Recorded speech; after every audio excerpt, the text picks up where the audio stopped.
And of course, they have a stake in this because they've got some patented technology for detecting those fully generated AI tracks, as they call them, and they're trying to institute some moves towards equity. So they're trying to make sure that those tracks don't find their way into the sort of algorithmically controlled playlists and recommendations. That's their attempt to try to create equity for the human artists on their platform. So I really applaud their efforts. Of course, it's going to be one of those arms races because their technology will no doubt, there'll be an attempt from the AI to sort of subvert that technology and kind of back and forth. But still, a noble effort, I would say, and making a good conversation happen in the industry as well. Indeed. Now, it seems like musicians, real musicians, stand to lose big. Who do you believe is going to take the largest hit? Major label artists or the smaller independent ones? Well, if you look at the influx of a lot of these generated tracks, a lot of people that feel that it's going to first affect kind of the markets that are just good enough, so that the sync libraries and things like that. But eventually the backwash of this is going to affect all artists and the whole creative economy. And that's why I think you see a lot of major artists joining in some of these lawsuits and trying to push back a little bit on the AI industry to bring kind of a sense of ethics to all of this. Now, what about you? Because you look at this from two perspectives. One, as an academic. Secondly, as a songwriter. Weigh in on this from a personal standpoint. What do you think of it? Well, I'm glad you asked that because I am a songwriter, and more importantly for this, I am a teacher of songwriters, young songwriters at Berklee. So I think sometimes we ask the wrong questions. If we say, are current musicians and songwriters going to have their jobs displaced? We're acting as if human abilities in the area of music are sort of static. But the problem is that eventually exposure to AI-generated music actually changes culture, changes aesthetics. It's happened with earlier generations of kind of technology and music as well. So I'm looking at the younger generation, and what I'm concerned about is that as there is more and more of this flood of AI-generated music, that's going to actually feed back into the formative forces when someone is learning to play music, learning to write songs. And even now we can see a little bit of the effect of AI on style and on aesthetics.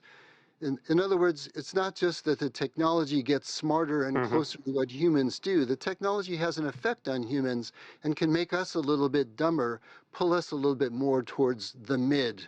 Young songwriters talk about mid, which is sort of boringly average things. And I think AI can pull us towards kind of the mid and worse in that sense. Perhaps case in point here, Oliver McCann, a 37-year-old British AI music creator. He describes himself as having no particular music talent, says he can't sing, play an instrument, but music label Hallwood Media signed him to a deal after his AI tracks got 3 million streams. What do you make of that? Well, if you read his description, one thing you'll notice is that he prides himself on the fact that he does generate the lyrics and then kind of turns the lyrics over to the AI tools. I think there's a little bit of a danger of sort of feeling like, well, if the lyrics are written by the human, then I can turn over the rest of it to the AI because music, after all, is just sort of kind of filler for the lyrics. As a songwriter and as a teacher of songwriting, I strongly kind of would argue with that. And I also think it's important to say that he is not really the thing that's most worrying about the trend that I think Deezer was trying to address with this announcement. I mean, they're saying like 30,000 tracks a day are being loaded to their site. Right. Now, platforms like Suno that help people generate music and songs pride themselves on saying that they're helping amateurs be able to create music. And that's not so different from earlier kinds of music technologies that acted to sort of democratize music production so that you didn't need the same level of skill to create a track. Right. That in itself isn't that kind of damaging.